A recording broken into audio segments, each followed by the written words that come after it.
So we're in Acts 5. Acts 5:33 through 42 specifically. And we've been looking at evangelism in the early church, all right? Evangelism in the early church. And we're discussing elements. Hold it, I forgot.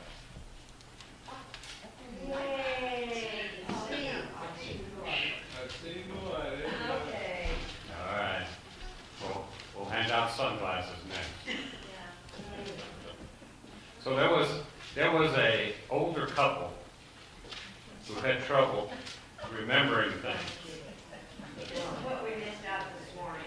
So, yes, this is what you missed out on this morning.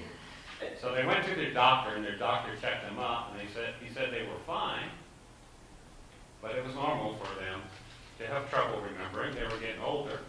So he told them to just write notes to themselves. Makes sense. So they were watching TV that same evening, and the husband got up, and he asked the wife if she wanted some ice cream. And she said, sure. And he headed off into the kitchen, and she says, are you going to make a note, like the doctor said? And he said, nah, this is easy. So she heard him after a little while banging around in the kitchen with pots and pans, and he brings out a plate of fried eggs and bacon for her.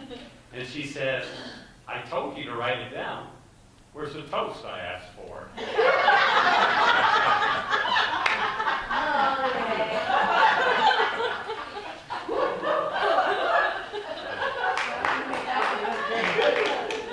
should have used that one this morning. You redeemed yourself pretty good with that one. Yeah, the other night on Wednesday, I had some terrible ones. But so, get back to the topic at hand. Acts 5:33. We're discussing evangelism in the early church, and we're looking at elements that typify a church that is effective in its evangelism.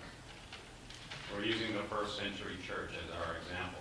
And we've looked at the following elements or characteristics: purity, power, persecution, persistence, and productivity. In regards to productivity, remember, we're looking at the production of conviction as the early church convicted people in regards to the gospel of Christ.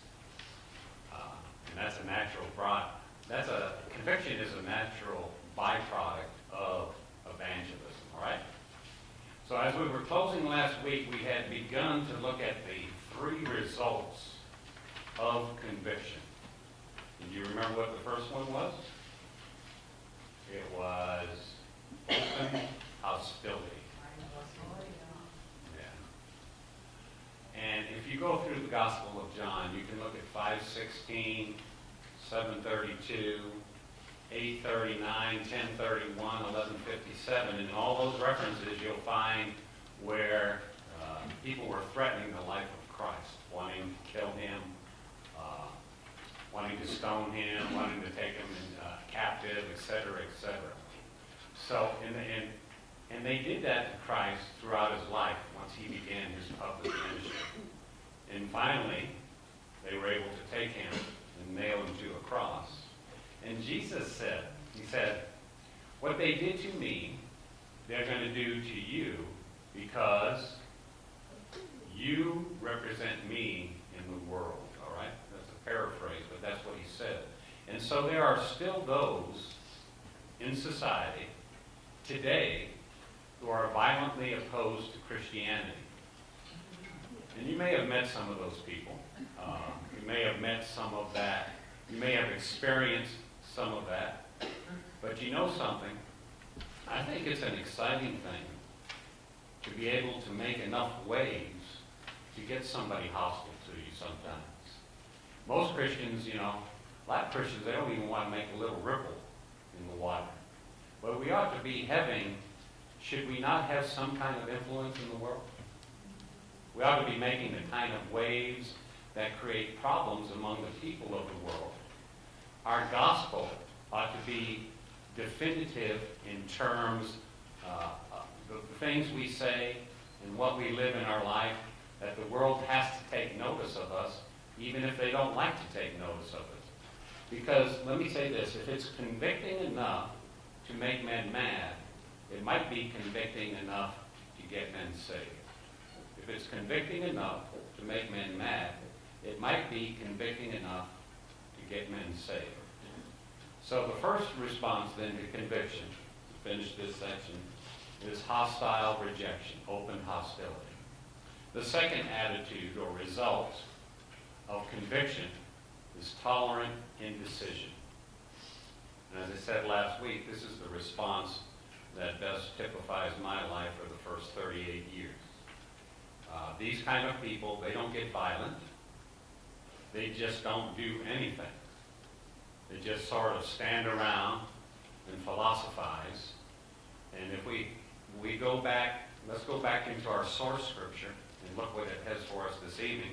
If we go back into the source scripture, we're going to see a guy whose name pops up in the leadership council of the Jews, okay? And his name is Gamaliel in the Hebrew. And he comes along with an idea on what to do with these Christians. He comes up with, in his own mind, a brilliant plan, and he offers up a principle by which they should function. And I'll say this, I think his principle is dumb. But, God can use dumb principles too. You know that? God can use dumb people too to teach and preach his word sometimes. So, this gentleman, who's a member of the council, is going to offer up this idea. And so let's see what Gamaliel's idea is in regards to what to do with these Christians. In verse 34, it says, "Then one of the council stood up. He was a Pharisee named Gamaliel." And he's a Pharisee, and we know he's a teacher of the law. When it describes him like that, it means that he's an Old Testament scholar by their standards. And he is, it says, held in respect by all the people. He's a popular guy, all right? And he commands that what does he want them to do with the disciples? Put them outside. Let's have a private conversation. Now, Gamaliel was a Pharisee, and you remember who makes up the council? Sadducees and Pharisees. Sadducees and Pharisees. And this is the 70-member Sanhedrin council that rules Jerusalem. And within the framework of that 70-member council, there are more than just Sadducees, there are also Pharisees. And the Sadducees had the rule. The Sadducees had the money. They were the collaborators politically with the Roman government. They were the ones that sided with Rome. They were the theological liberals involved. They were concerned with social custom. They were concerned with getting along with Rome, because when they got along with Rome, they got their own pockets coated with money. And they're very liberal in their theology. And remember, what do we know they didn't believe in? They didn't believe in the resurrection. They didn't believe in angels. And that is why God made sure that the apostles preached the resurrection. And when they got out of prison, they got out of prison by an angel because he was defying their theology. But nonetheless, these are theological liberals, and they are political liberals, whereas the Pharisees are very traditional in nature. All right? They are purists regarding the law. They are nationalists regarding politics, regarding the nation Israel. And they believe that Israel should exist apart from any connection with Rome. And they were the ones that would have joined in any rebellion to get Rome off the necks of the people, because they were an isolationist, nationalist, and nationalism is actually the biggest religion in Israel today, the nation itself. But the Sadducees were political collaborators with Rome, theological liberals. They looked at things from an economic standpoint, a prestige standpoint, very much like the dichotomy today between what we would say are evangelicals and liberals in our own nation. And it's still very much like this to this day in Israel. So you have these two factions, and they're poles apart religiously, and they're poles apart politically. And it makes for a very interesting type dialogue within the framework of the Sanhedrin. All right? Now, the Sadducees were very influential in the Sanhedrin because they were influential with Rome. But they were very uninfluential with the people. The people did not like the Sadducees, okay? The people's group was the Pharisees, the group that Gamaliel belongs to. They were the people's group. They were the ones that they could sway the people with their decision. And it's very important because it brings into play in this political interaction that the Sadducees, who have the power, need the Pharisees to have the people on their side. So it develops, there's some political intrigue here as you look at the workings of the Sanhedrin and how they act and how they think and the way they do things. And Josephus, most of you would know Josephus is. Josephus is a non-Christian historian about the time of Christ. He commented a lot on the things that were going on in that area at that time. And Josephus says that because of the popularity of the Pharisees with the people, the Sadducees would acquiesce to the demands of the Pharisees. All right? And it's important because that's what's really happening right here as we look at this tonight.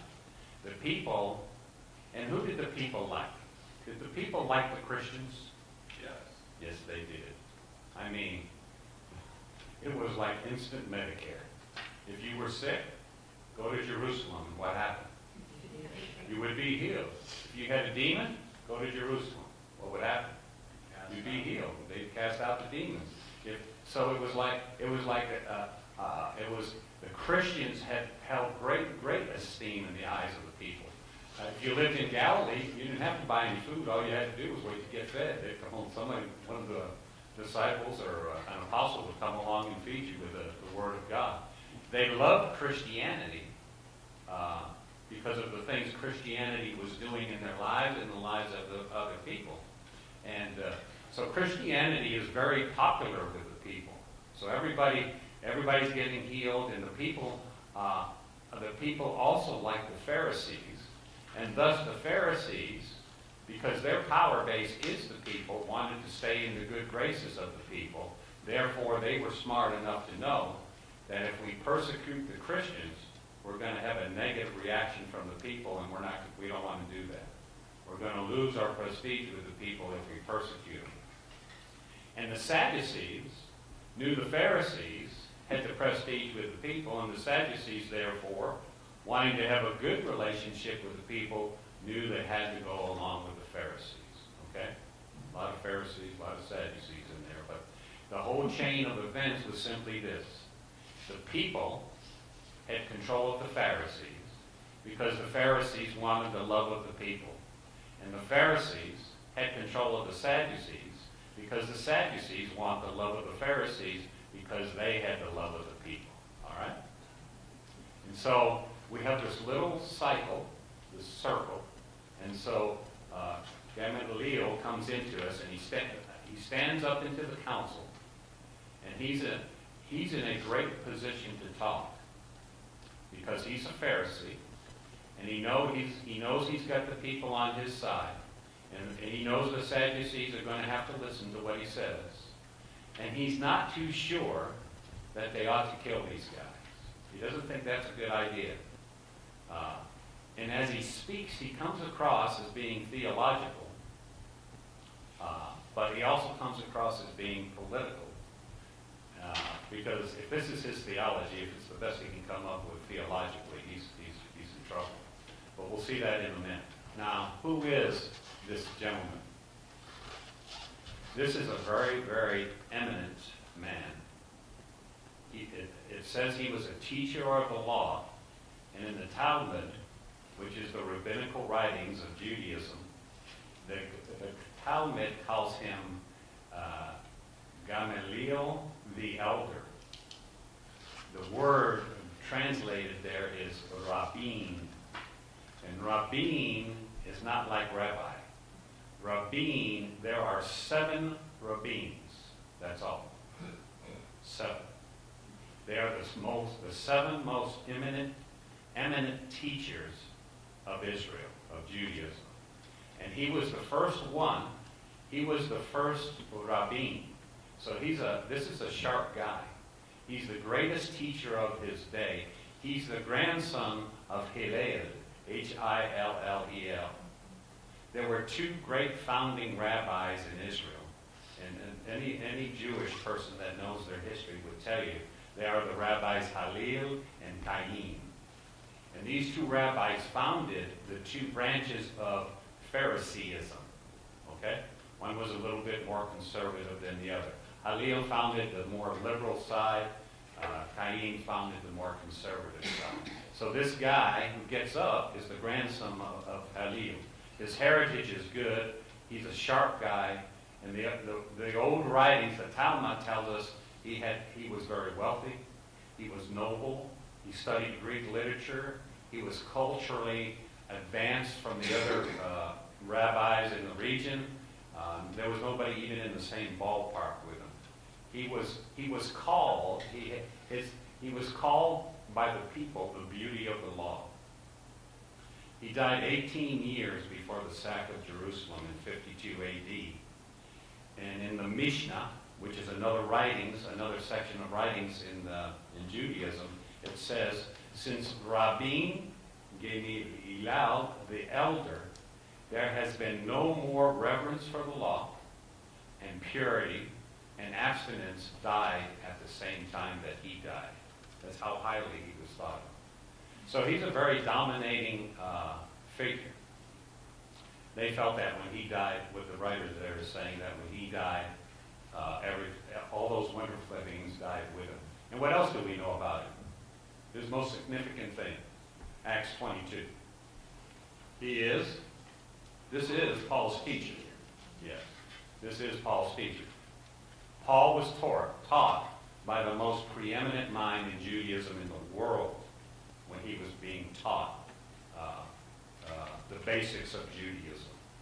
And that's what makes his conversion that much more miraculous, if you think about it.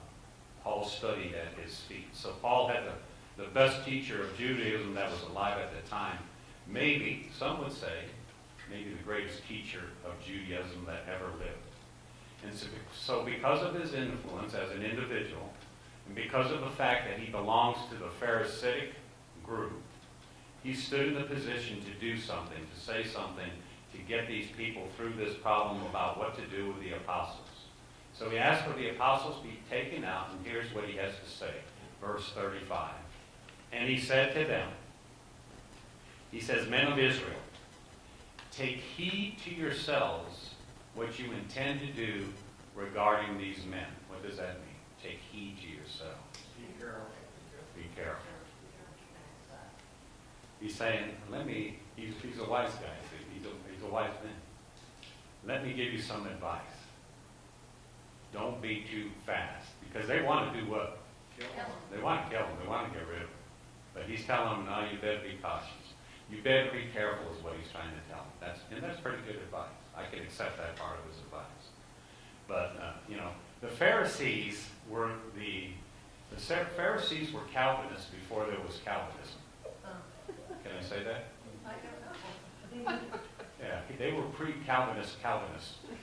They believed in the sovereignty of God to an extreme. That God could handle everything, and he didn't need anybody to handle anything. And that's so it's important to understand that, because that's what frames the plan that Gamaliel has far as to how to handle this situation. That's his theological frame of reference. He starts there. So he's thinking, and it's not bad to think that God can handle this, but if you get that too far, then you take humanity and free will out of everything. But that's the theological direction that he's following. So he says, and I'll give you a couple of what he does is to sell his plan. He gives them some illustration about how God handles things. He tells them, don't go too fast. This whole thing belongs to God. And in verse 36, he tells them, for some time ago, Theudas rose up. Now we don't know who Theudas is. He's not historically relevant because we can't find much about anybody by that name in the writings. But there are a lot of guys with the name. It's just we don't know who this guy is. So Josephus does speak of a Theudas, but it's later in history.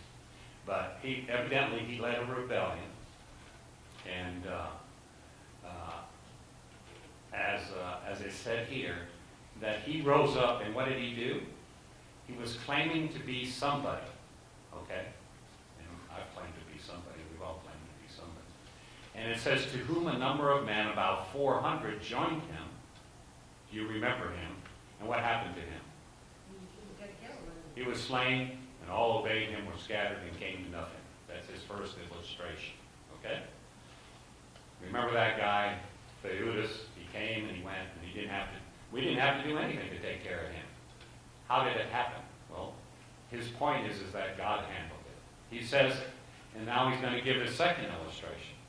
Verse 37. He says, after this man, Judas of Galilee rose up. And this guy we do know about, a little bit about. He led a revolt in 6 A.D., all right? Herod the Great died about 4 B.C., and there was a vacuum of power. There was a lack of power in the region immediately following the death of Herod the Great for probably 10 years altogether. And after his death, this part of the world, Judea, became a place where it was very, very dangerous to go anywhere because there were robbers everywhere. They popped up all over the place. Robbery became a daily event in that part of the world during that time. There would be these little groups of robbers, and they would end up consolidating themselves, and then they would find a leader in their group, and they would declare him to be king, since Herod was no longer there. And they'd start a little revolution, and this Judas was one of those kings. And in 6 A.D., he led a rebellion during the time of the census, the taxation under Quirinius. That was one of the things that they were using the census to regain control over the area. So that gives you a historical footnote of what we're talking about what time. But his position was this. He said, this Judas said that God is king.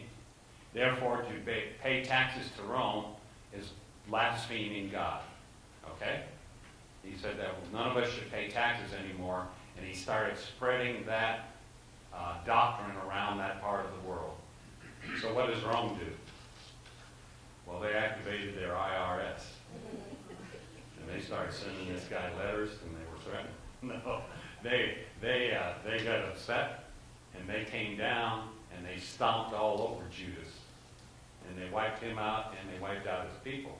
And it's interesting that verse 37 said, he rose up in the days of the census and drew many people after him. And then it says he also perished, and all who obeyed him were dispersed. But that's not quite an honest statement. Leo isn't really totally honest there, because there became a group of people that came out of that revolution who were known later as the Zealots. Are you familiar with the Zealots?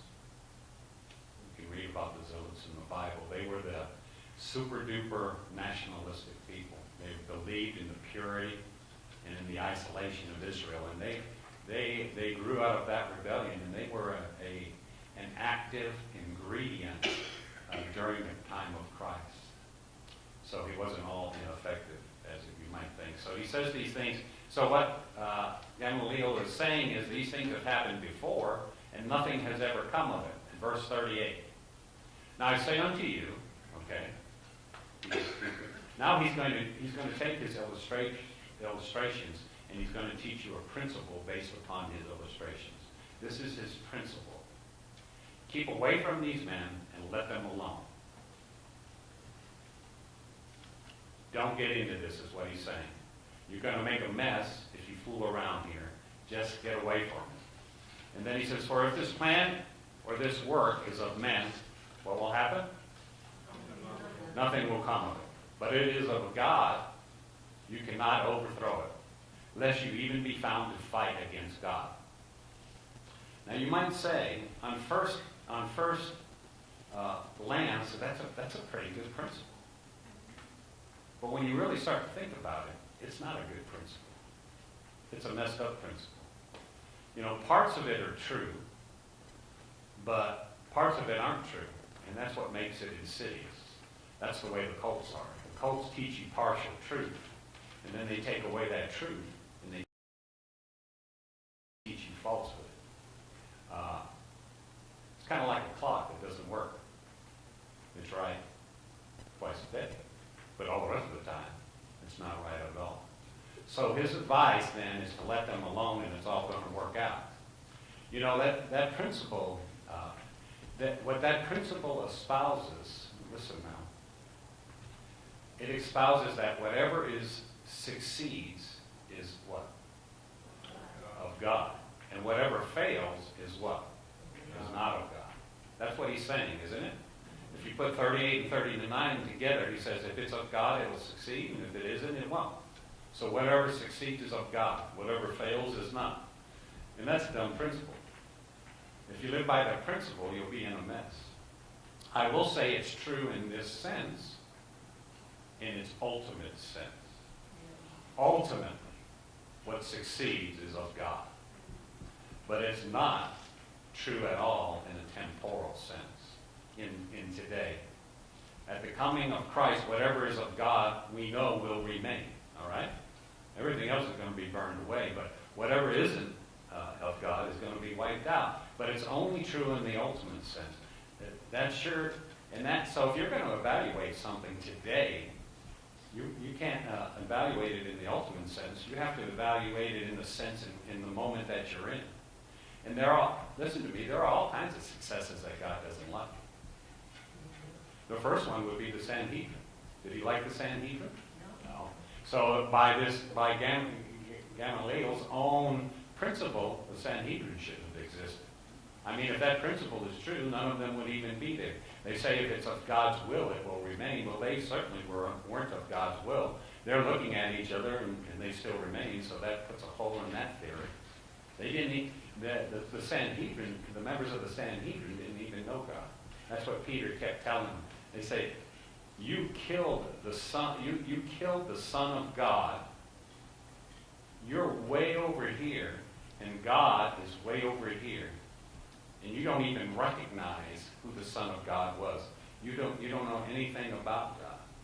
And you know, today we have movements all over the place that are tremendously successful, but God doesn't have anything to do with any of them. Christian Science, Jehovah's Witnesses, the LDS, are they successful? Very. Are they of God?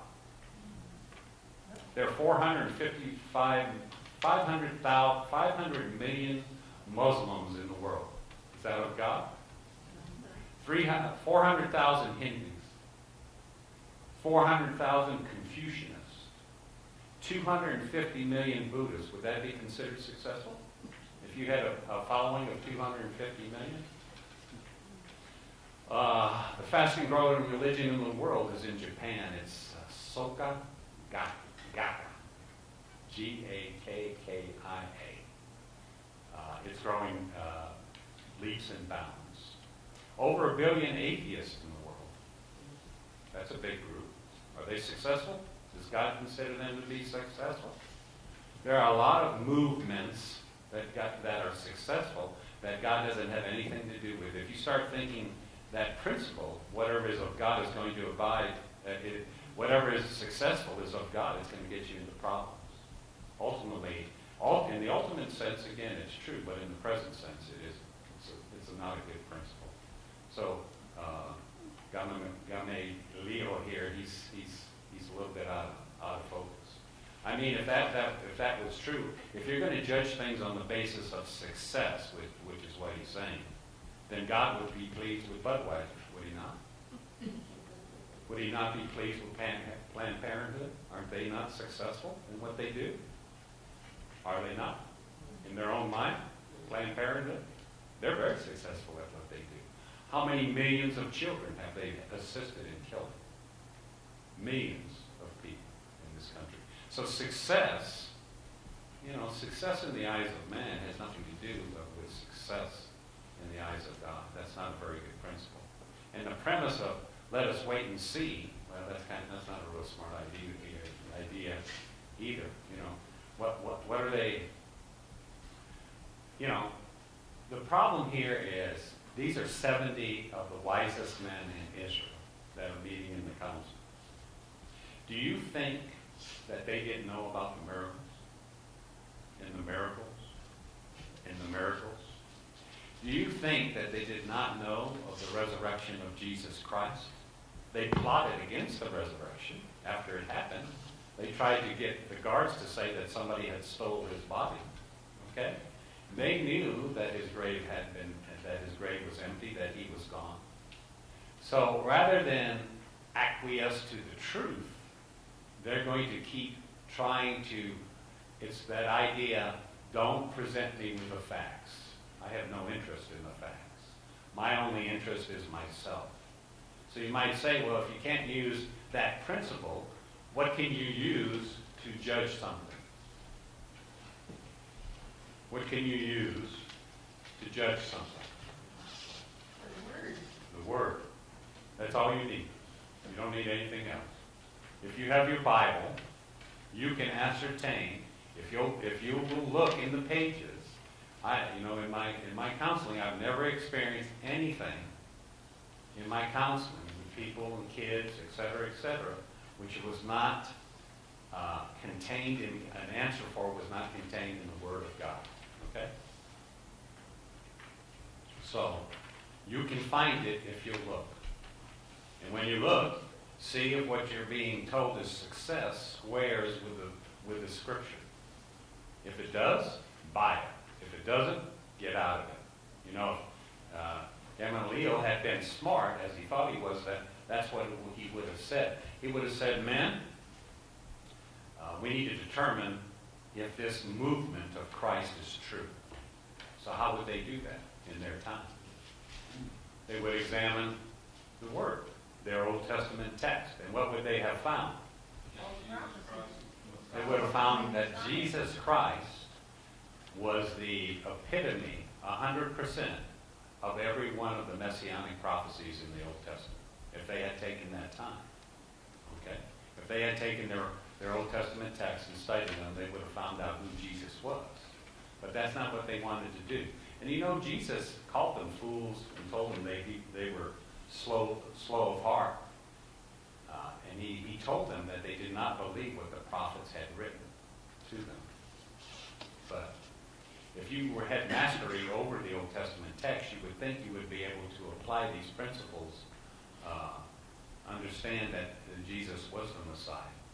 They would have known that he fulfilled every iota that was ever written in regards to prophecy. But those people killed the prophets. that's right. They stoned them. Yeah. Because they didn't say what they wanted them to. Yeah, they didn't get to hear what they wanted to hear. Yeah. And we're like that today.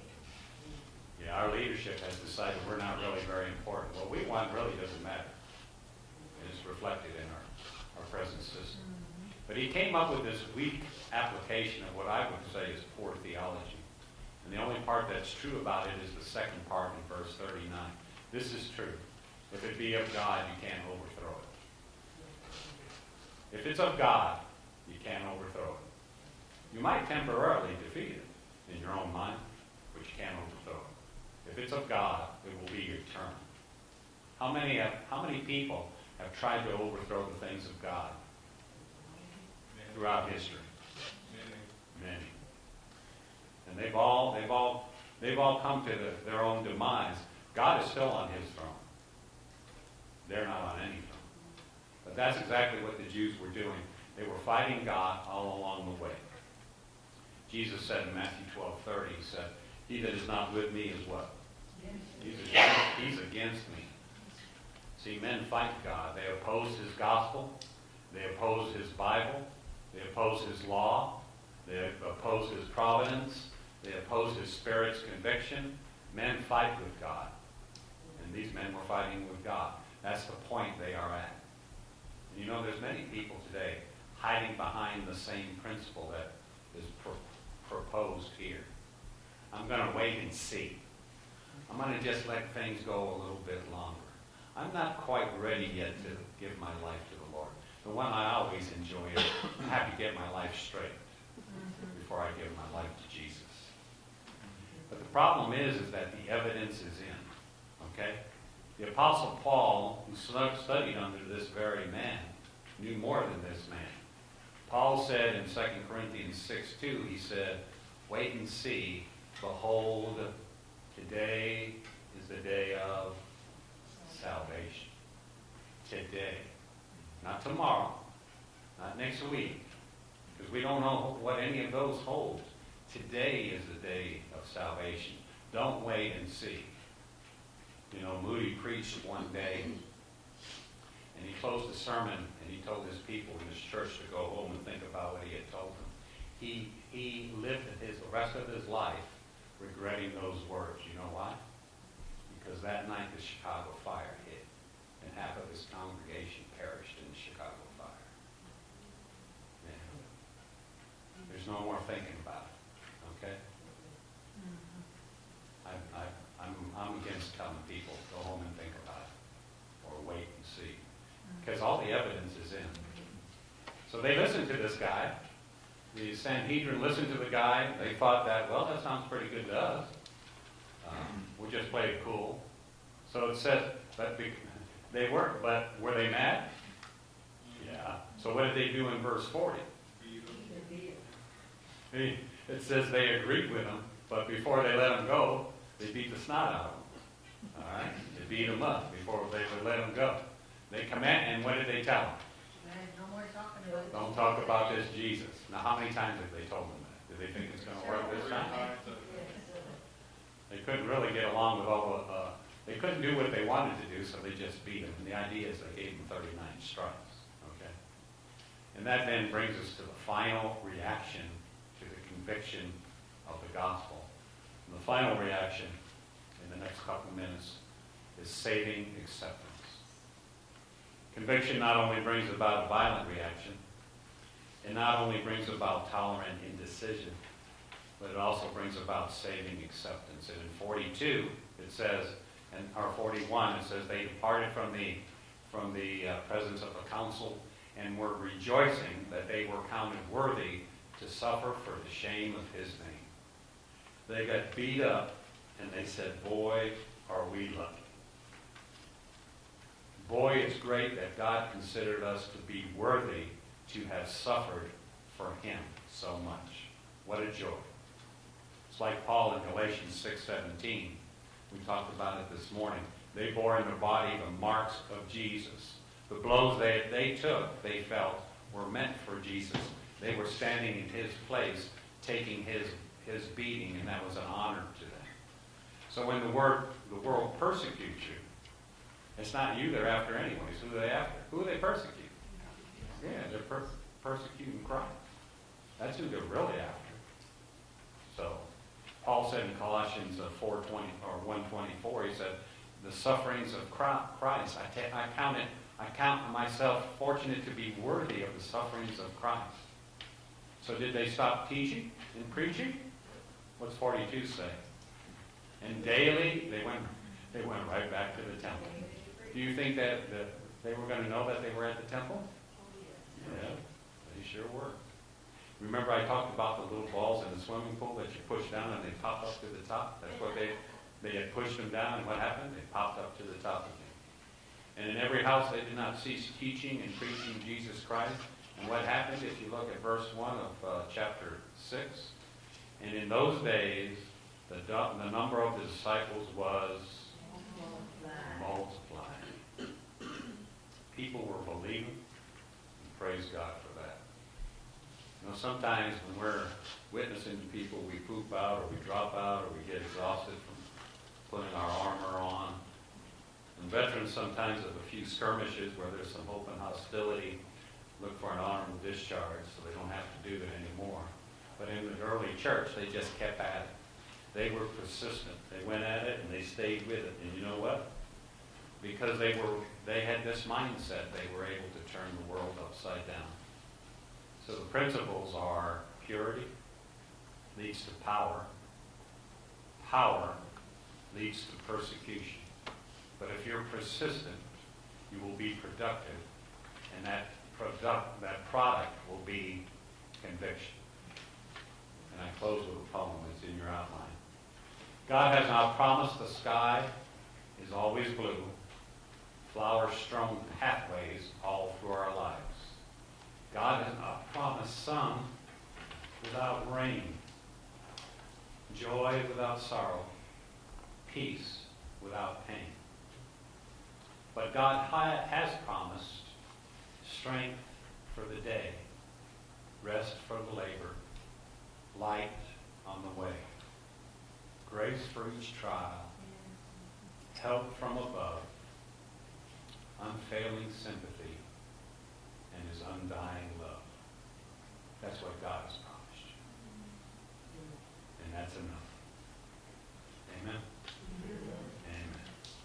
Questions? Comments? Anyone?